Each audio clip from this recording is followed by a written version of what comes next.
Once upon a time, in a quaint village nestled between rolling hills and thick forests, lived a sweet little girl named Rosalind.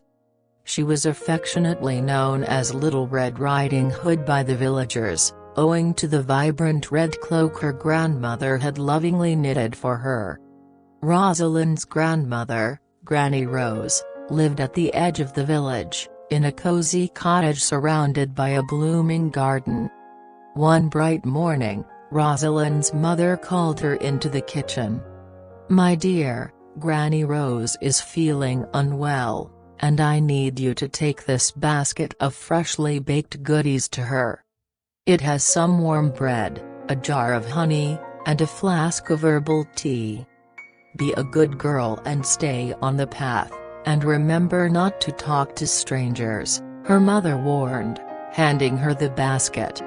Rosalind nodded, her wide-blue eyes filled with innocence. She tied her red cloak tightly around her shoulders and set off on the well-worn path through the dense woods, a path she had walked countless times before. The sun filtered through the thick canopy, casting dappled shadows on the ground. The air was crisp, and the forest seemed to hum with life. Unbeknownst to Rosalind, a sly wolf named Fenrir lurked in the shadows, his eyes gleaming with hunger. He had heard whispers of Granny Rose's delectable recipes and decided to seize the opportunity. Fenrir, disguised as a friendly traveler, had a plan to intercept Little Red Riding Hood on her journey. As Rosalind ventured deeper into the woods, she hummed a merry tune, completely unaware of the danger that lurked nearby. Fenrir, with his sharp senses, detected her approach and devised a cunning plan to divert her from the safe path. He decided to approach her, pretending to be a lost traveler seeking directions. Suddenly, Fenrir emerged from behind a tree, his fur ruffled as if he had been wandering for days. "Oh, kind maiden, can you help me find my way out of this bewildering forest?" he asked with feigned desperation.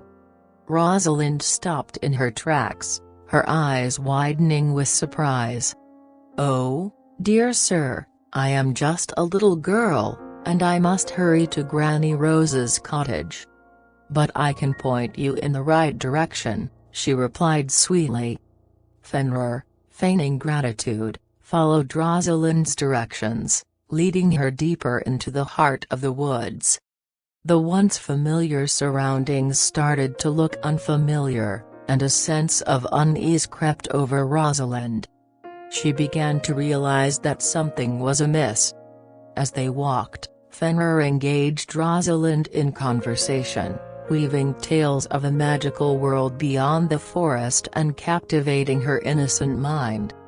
Unbeknownst to her, the wolf skillfully manipulated the conversation, extracting information about Granny Rose's cottage and the goodies she carried.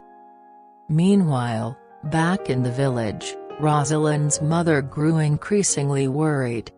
The day wore on, and there was no sign of her daughter's return. Fearing the worst, she decided to seek help from the villagers. Back in the woods, Rosalind and Fenrir approached a clearing where the sunlight filtered through the trees, casting a warm glow. Fenrir, sensing an opportunity, decided to reveal his true intentions. He subtly changed the topic, asking Rosalind about Granny Rose's recipes and the contents of the basket. Rosalind, naive and unsuspecting, cheerfully shared details about the delicious treats she carried for her grandmother. As she reached into the basket to show Fenrir a particularly scrumptious cake, the wolf seized the moment, snatching the basket from her hands. With a sinister grin, Fenrir revealed his true identity. "Little Red Riding Hood, your journey ends here," he growled, his eyes glowing with hunger. Fear gripped Rosalind's heart as she stumbled backward. She realized the gravity of the situation but summoned the courage her mother had instilled in her. "You can't have my grandmother's treats. They are meant for Granny Rose," she exclaimed defiantly. Fenrir chuckled, amused by her bravery. "Ah, but I'm not interested in the treats, my dear. I'm interested in you," he sneered, advancing toward her.